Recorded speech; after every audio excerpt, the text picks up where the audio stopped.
I know healthcare providers, they have a lot to think about, a lot to do, but I feel like when there be any red flag, I really wish that they can talk to us and see us as a human and see us and have connection with us.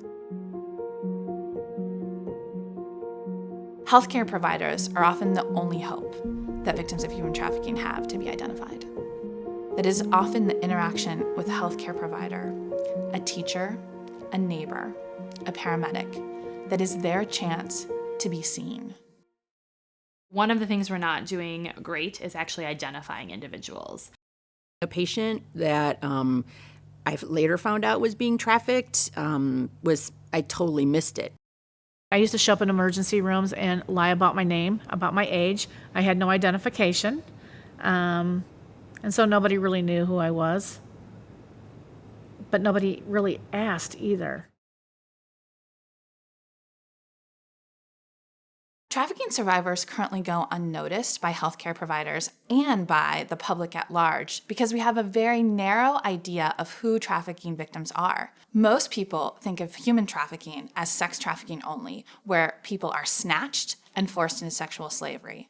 The reality of human trafficking is that it's compelled service. It can happen to almost anyone. My clients are men, women, and children, both U.S. citizens and foreign nationals, and it can take place in all types of industries, from the commercial sex industry to restaurants, agricultural work, hair and nail salons. You name it, human trafficking has probably happened there. As much as I want to tell somebody what's happening, I just couldn't. I was scared, very, very scared. Healthcare providers know what it feels like to walk into an exam room and have what I describe as that uh-oh feeling. Something's off here. Is this child abuse? Is it sexual assault? Is it domestic violence? We want them to have human trafficking in that framework.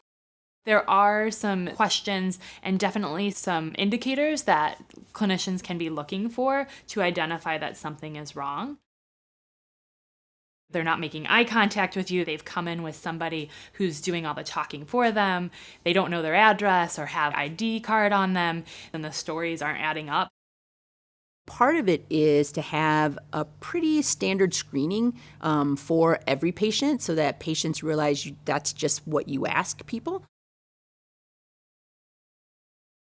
You want to get those details about the risk behaviors. We ask about sexual activity and have you ever had sex for money? Asking about have you been trafficked?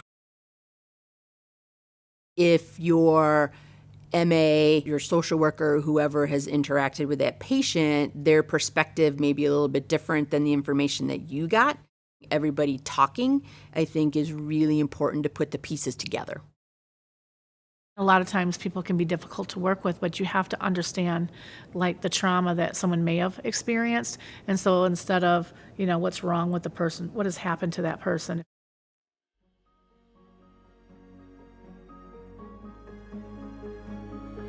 We want to always be using trauma-informed care. So the goal is to use it with every patient encounter because we don't know exactly what our patients have experienced. There's principles of trauma-informed care. Safety is defined by the individual, not necessarily the environment. And you want to build trust. You want to give them choice, empowerment, and control. You want to recognize that they are the expert on their body and that you're allowing them to kind of guide the visit and take control.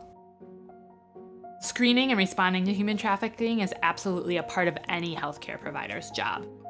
It is our duty to be aware of this, to have knowledge about human trafficking, to be screening for it, and to understand what a response would look like.